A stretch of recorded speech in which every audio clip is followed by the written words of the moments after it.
Yo, what's up? It's your boy Ramon, and guys, we're back with another video, guys. By the title of this, you might know that this is a marathon. So this is gonna be a 35-minute long marathon of top 10 scary horror stories animated of 2019. So let's just get straight into it. But first, like, subscribe, and comment down below what game you want me to play or what thing you want me to react to. And today we are going to be playing a game, maybe 2 games, maybe 1, maybe 3, I don't know. It depends on my schedule. So, guys, also hit that bell notification button so you'll never miss any one of my videos. So let's get into it. Let's go. My ex-colleague tried to kill mine. Also got the snacks. Back when I was 21 years old, I was a strategic firearms commander. This meant that I led a team into dangerous situations that oftentimes involves hostages or civilians who carried guns or other deadly weapons. Oh my god. I had a second-in-command firearms commander working beside me. His name was Callum, and he was my best friend. We always hung out outside of work.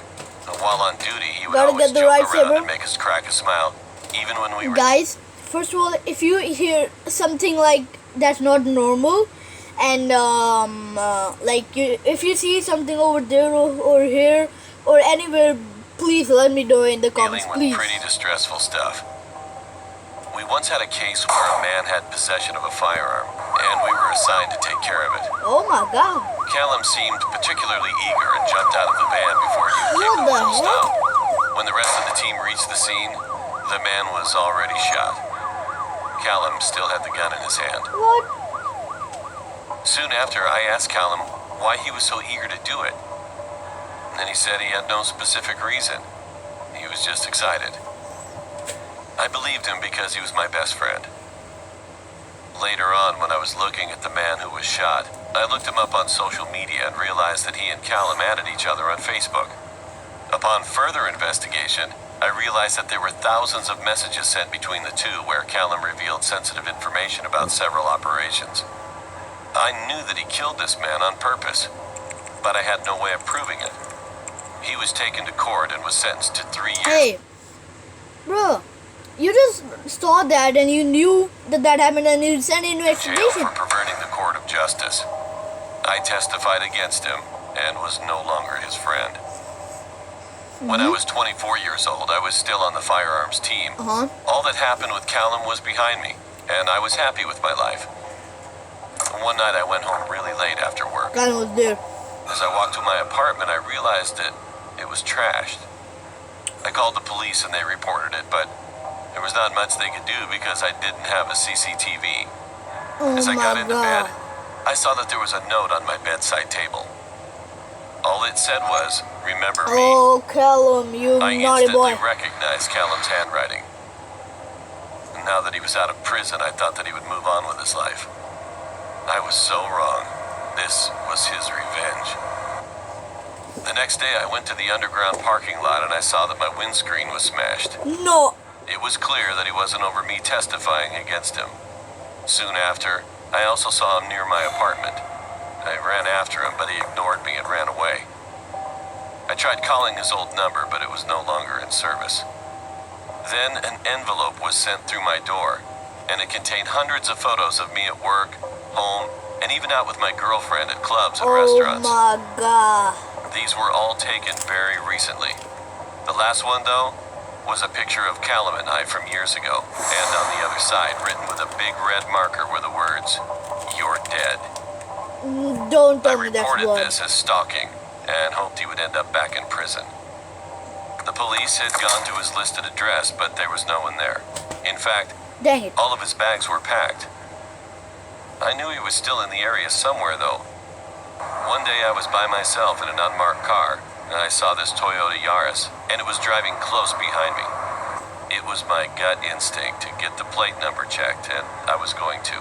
But then I got a Priority 1 announcement on the radio saying there was a crazy man on a bus who had a knife and stabbed someone. I turned on my sirens and blue lights and headed to the accident. As I got on the bus, he was already arrested, and the ambulance was already there as well. As I was about to leave the bus, I heard a loud bang, and a man on the bus fell down. He was shot through the window by a man who was wearing a black hoodie. He immediately ran. I ran out of the bus and went to the boot of my car. I got my MP5 SF out, which was a large rifle with sniper capabilities. I ran after the suspect and radioed in. They gave me an order of critical shot, which meant I could shoot to kill the suspect. Good. He ran through the town center and went to the left. I was worried about public safety as he had a large rifle as well. I realized instead of running after him, I needed to get on a roof and shoot down. I went to this building that had views of the right and left. It took me 5 minutes, and I was worried that he would have run away by now. As I got to the roof, I turned my gun to the sniper level. I used the eyepiece to scan, and I saw a man in a black hoodie running. I fired a shot, and he fell to the ground. By the time I got there, more armed policemen came to the area. I was shocked to see Callum. He was the one who followed me in the car behind me, and that shot in the bus was meant for me. But he missed. Callum was dead. I felt sad, but also relieved that this was all over. The man shot in the bus survived, and I was promoted for my diligent work. I'm still working in the force.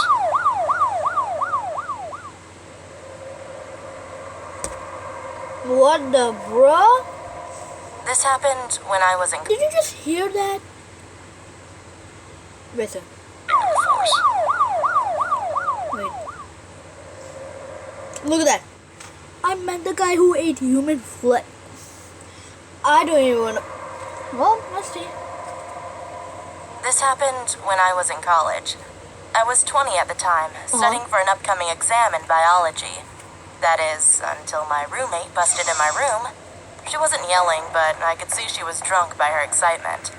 I rolled my eyes and sighed. I completely lost focus now. But it was okay. I'd kind of gotten used to her behavior. She was a party girl while I was... Nerd. Well, a nerd. I tried to get back on my reading tracks again, but she patted me on the back and drunkenly giggled before speaking.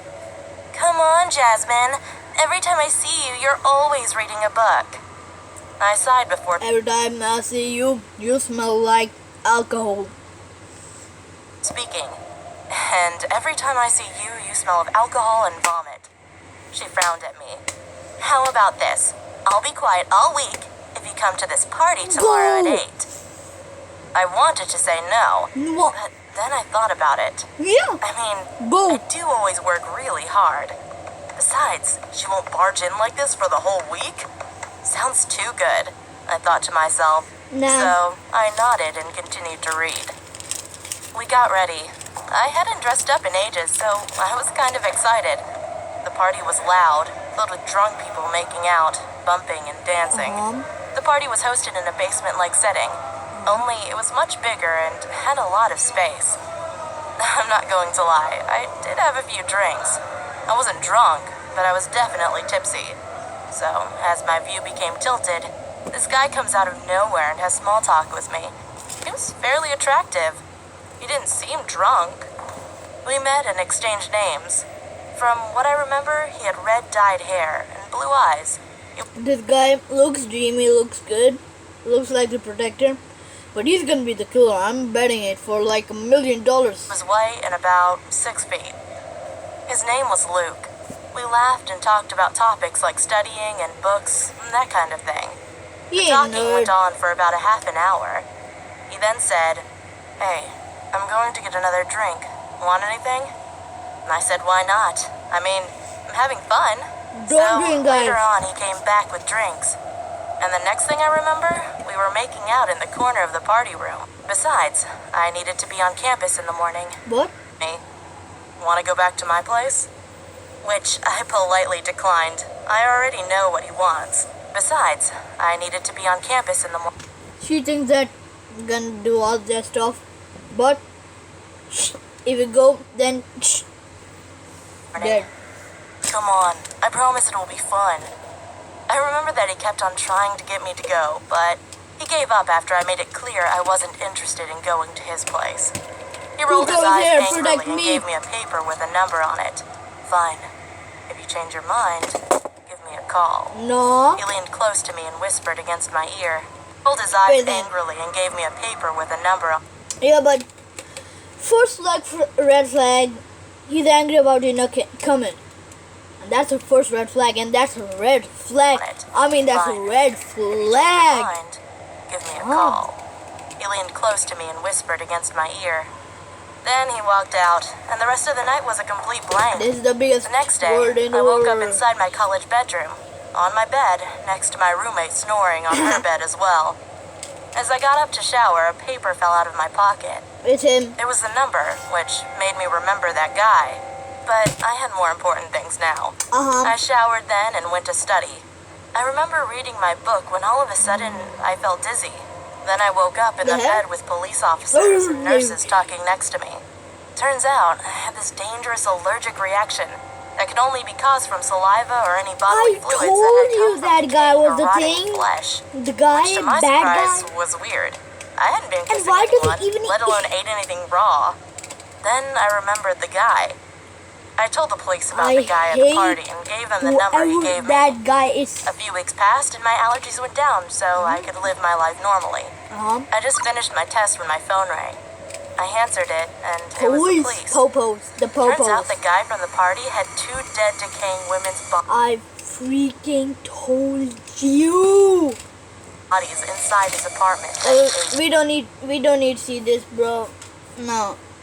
Okay, we back. This fact happened when I was 15 years old. Beginning of last year, 2018, when I finally got to sophomore year here in Brazil. It was an ordinary Friday night. Suddenly I felt a little bit hungry, so I decided to put on some clothes and go to the snack bar. It was barely 10 minutes from my house.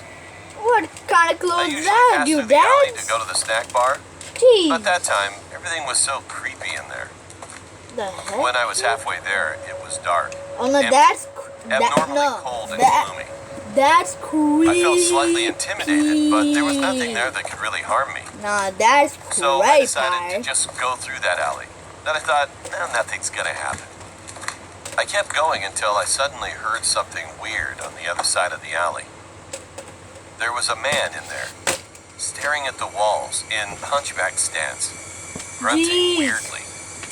And I found that incredibly creepy. But I was nearly at the snack bar, so all I needed was just to get out of that alley. That guy wouldn't. Walk 1 minute more, and I finally would that get guy. there, instead of making it all the way home with empty hands. Thus, I decided to ignore him and pass through after all. Why people? I finally passed through him. He turned to me and stared at me with a creepy smile, which made me walk a little bit faster, trying to avoid him. Then, suddenly, I heard a grunt and quick steps behind me. When I looked back, it was him. No. We were barely 2 feet away from each other.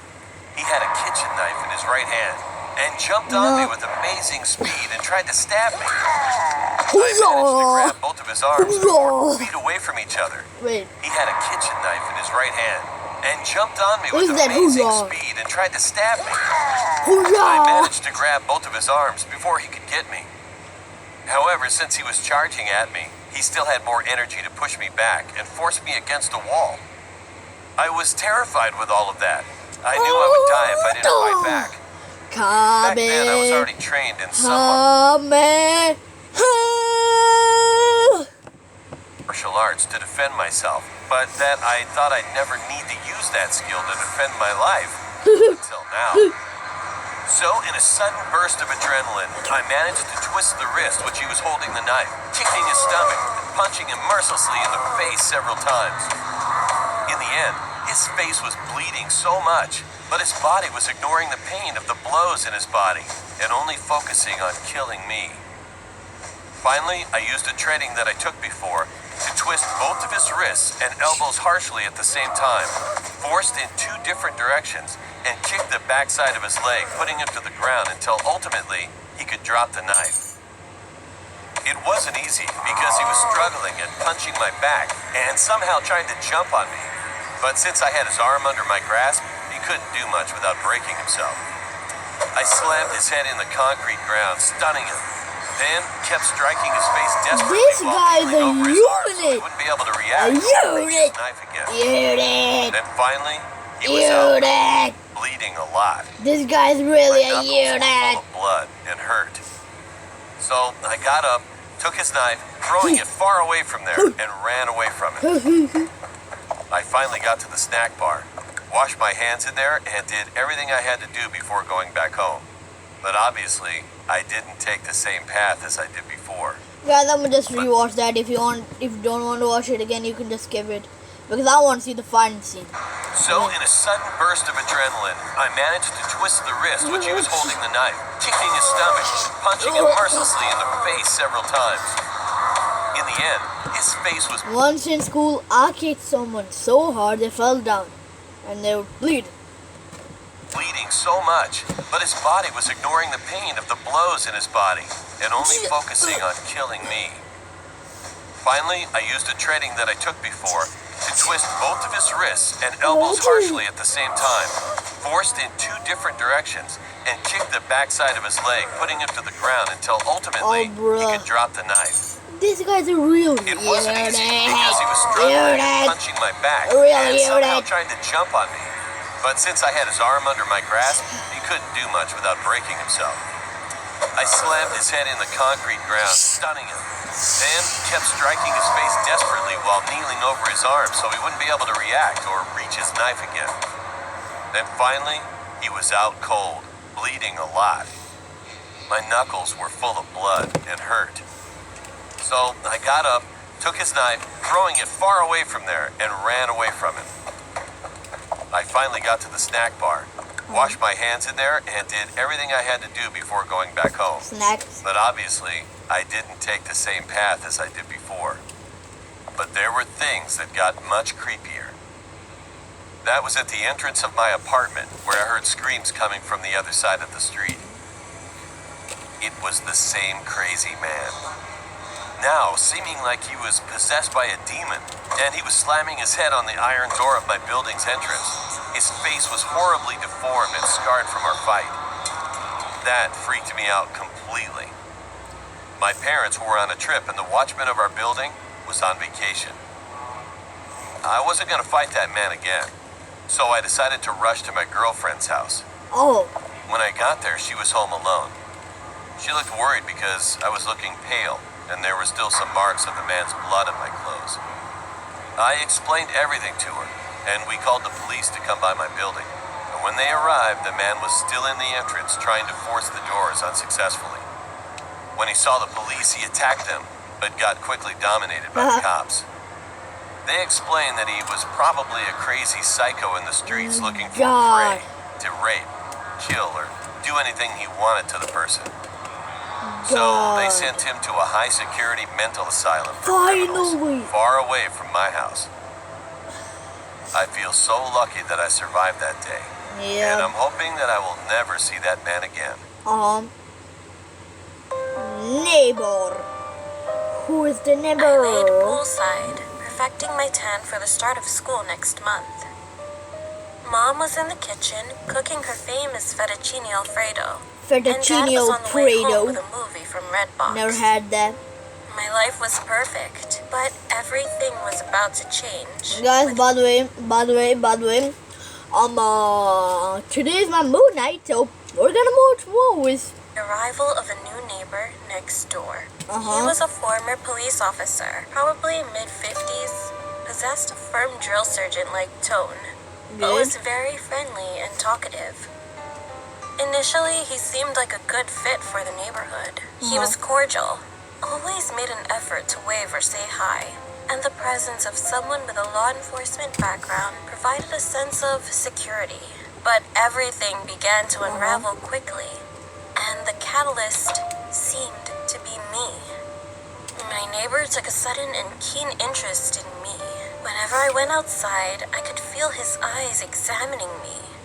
He would always wander over and try to start conversations with me, but as soon as he heard or saw my parents, he would leave.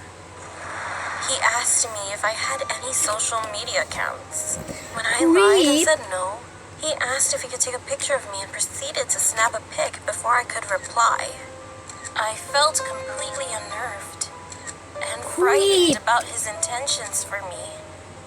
For all I knew, that we could have a murderer or pedophile living a mere feet from our home. I knew I had to delve deeper, so one night I aimed my telescope at his window, and what I saw only amplified the alarm bells going off in my head. The man was fixated on the picture of me on his phone, and I could even see a small stack of photos on his nightstand, a young girl's image on top. My blood ran cold, as this all but confirmed my fear. He must be a pedophile. The next night, I saw him sneakily rummaging through our trash can. I watched in horror and disbelief as he removed my used tampon, got into his car, and sped off in the night. This was the final straw. I knew that in the morning, I would have to alert my parents and get in contact with the police. Wait guys.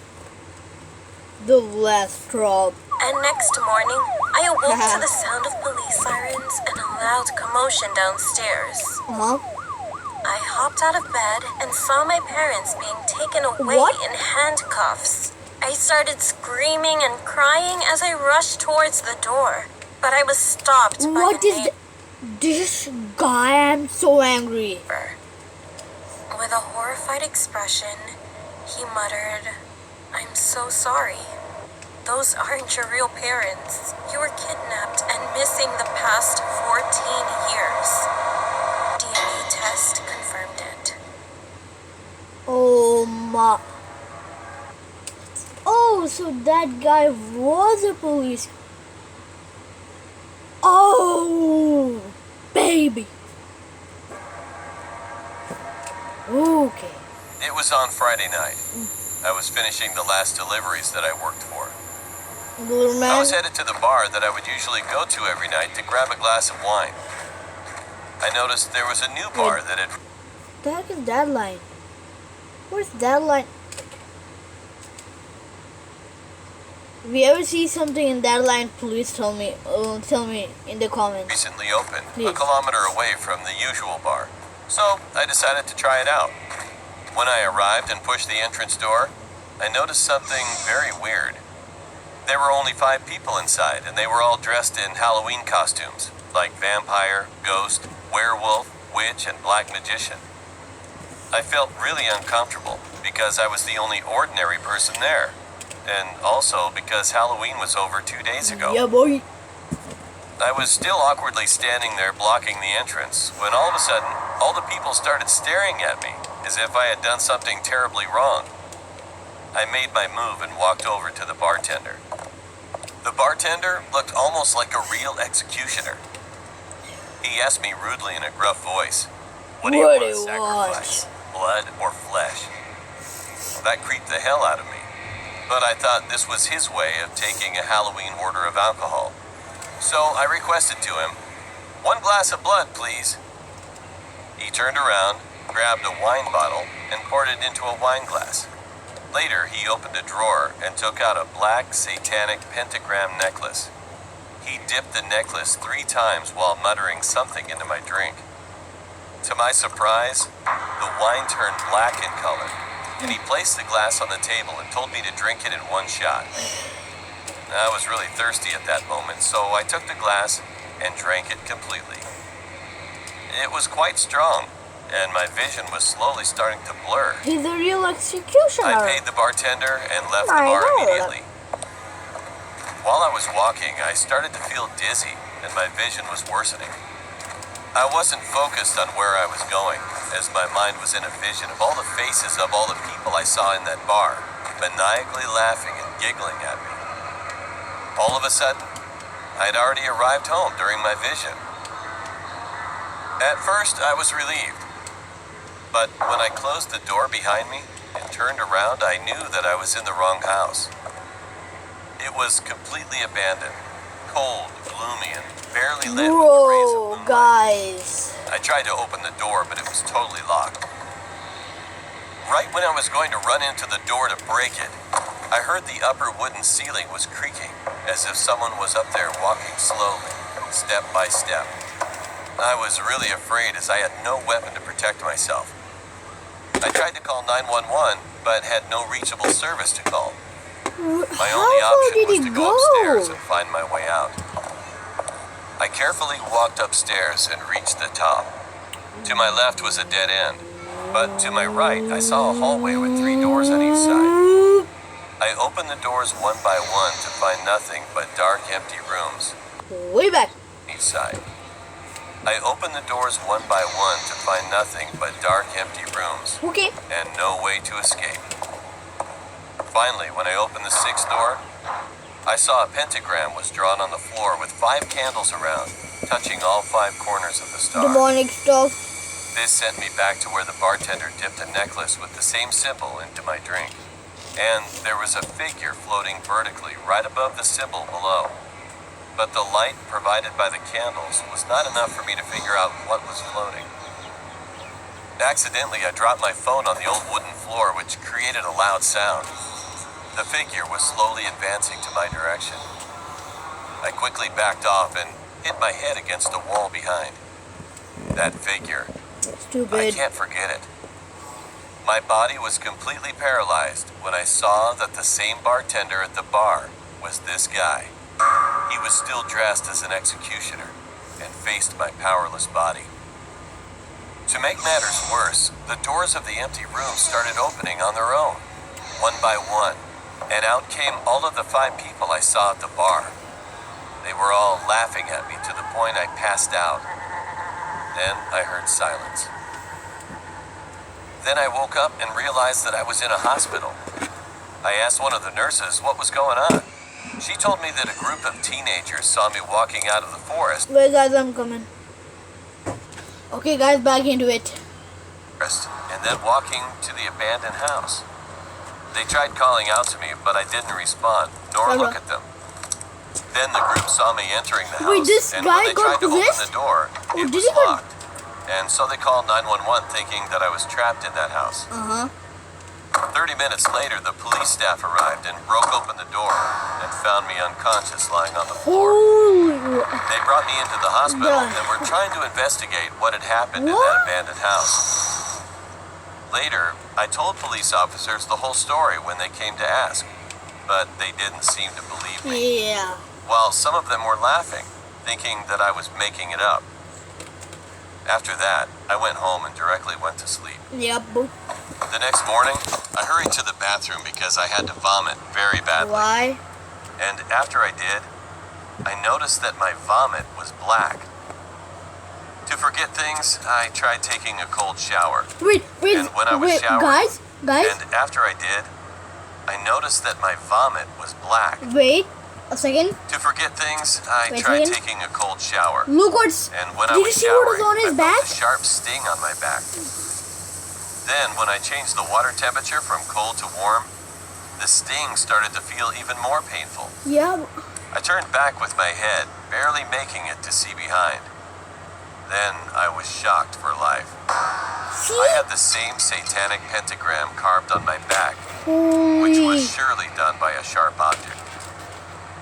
From then on, I I never went to the a bar bar again. anymore. Oh, I give that a. What do you guys give that? 1 to 10. I give that like a good 7.5. Yeah. Instagram horror story animated. I was a big Tinder guy a few years ago. Tender. Everywhere I went, I would update my location and then Oh. update, my body That's count. Facebook. I know Then what I Tinder quit is. with Tinder and stuck with Instagram. I know, they're completely different, and IG has a bunch of fake accounts. Okay. So I saw this girl commenting on all of my friends' pictures. Then she commented on mine. I also saw my friends replying, so I figured she was a real person because I looked on her page and she had way more followers than people she was following. Oh, So I DM'd her. I definitely thought she wasn't going to reply, but she did within an hour. whoop. We talked for maybe 2 or 3 weeks and we made it official. She was pretty, had a degree, and a good job. She ain't And she right. said, She ain't going. That's I photo. felt she was out That's of my league. Photoshop. Perfect. I bet it's gonna be Every day she Photoshop. posted new photos. And I told my friends about her and they seemed pretty jealous, except for my friend Ryan. He said I was stupid because I never spoke with her. And and I only messaged her. She invited me over because she said she can cook. Ryan told me to don't go. The rest of my friends said don't have any kids, and they would laugh. So I went over there, but not without Ryan calling me a clown first. Okay. The GPS says she lived about an hour away. Okay. Oh, you have a When I nice first started car, to talk bro. to her, she told me that she lived in a nice neighborhood. But when I got there were people everywhere, and the neighborhood was not That that ain't a nice. nice neighborhood. When I stopped at the stop sign at the corner, people walked up to my windows and asked me what do I need. But I pulled off really fast and got to the house. It Ah. was a duplex. So I messaged her, and she said to come up the stairs. Wait, It was about guys. 9 at Wait night. a second. Wait a second. Guys. Like, she showed a picture of like the modern house, the White House. This is. I don't even know. So I messaged her, and she said to come up the stairs. It was No. about 9 at night, and people were everywhere just standing around. I knocked on the door, and I was definitely excited. The door opened, and to my surprise, it was a bald-headed white guy with a patchy beard. Don't go. Tattoos everywhere, including his Don't head, go in. with a tank top on. I asked, was Lisa home, and he said, yeah, come in. Don't go. When I walked in, Yeah, come in. I was immediately hit with a musty smell mixed with cheese. Please He don't. told me to sit down, and he sat down across from me on the couch. He said she'll be out soon. He asked me did I want something to drink, and I said, yeah, sure. When I got up, I texted her, can she come out, please? She immediately said yes. The man came back in with 2 cups of juice, one for him and one for myself. Then I noticed that he put a phone down on the table next to him. So I acted like I sneezed and got some on my arm. Then I asked for a tissue. He went to get some tissue and he left his phone like I thought he would. I texted her back, and to my horror, the phone rang. I looked on the caller ID and it was my name. I heard him coming back. He came back and we sat there for about a minute. And then the phone rang again because he never checked the message that I sent. He looked at the phone. I looked at the phone. Then we looked at each other. Oh. I postured up, and he calmly said, I guess you caught me. And out of nowhere, he lunged toward me, attempting to grab me. I punched him, and he fell on his face. I ran out of there so fast, and I never looked back. Yeah, I called the cops. And when they got there, No one's the there. man was still knocked out. Oh. After that, I never went on dates with people that I met online again. Oh no. No.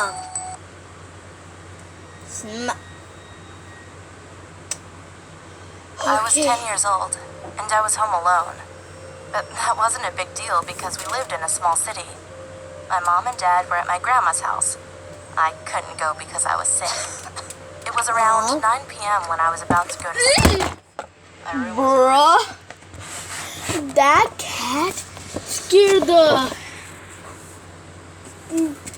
hell out of me. Oh, as soon as I saw that cat, oh, then my iPad fell down. Oh, my really recorder. small, and it only had Oh one my window God, facing it my fell bed. down. That window to me was kind of scary. Because when you're a little kid, your imagination can sometimes go wild. At that time, Yeah. it wasn't my imagination though. Like I said, I was about to go to bed when I heard a loud Protect me, scream coming from Cuckoo. outside. It was really scary, but I tried to be quiet so I could listen to what was God. going on outside. Nothing was happening though. It was really quiet. Like nothing had happened at all. Quieter than normal, actually. Some time had passed. Everything seemed okay. That lay cat, down and I swear, tried to that cat, 1 hour That later, I heard that loud cat. scream again. But this time, it seemed to be closer. I froze. that I was so cat, freaked out I couldn't that even move. 30 cat. minutes later, again, No, please, same scream. please, At no, that point, please I was don't about bring to up the cry. cat, I please. don't know why, but that scream wasn't just a scream.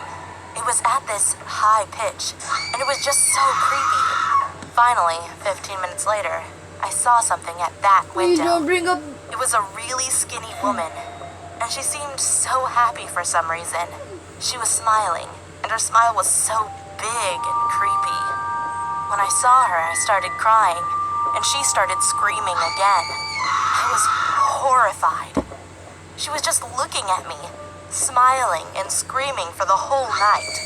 The next morning, my parents came back home, and I told them everything.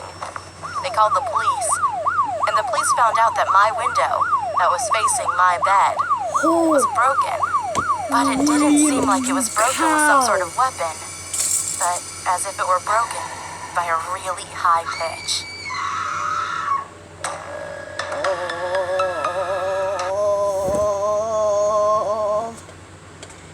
This last one, guys. Actually, guys, I know this might be other time, but I don't got time. I gotta make other videos.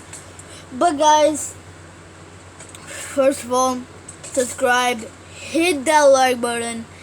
Be sure to comment down below what game you want to play and like what things you want to react to. Scary, horror, anime.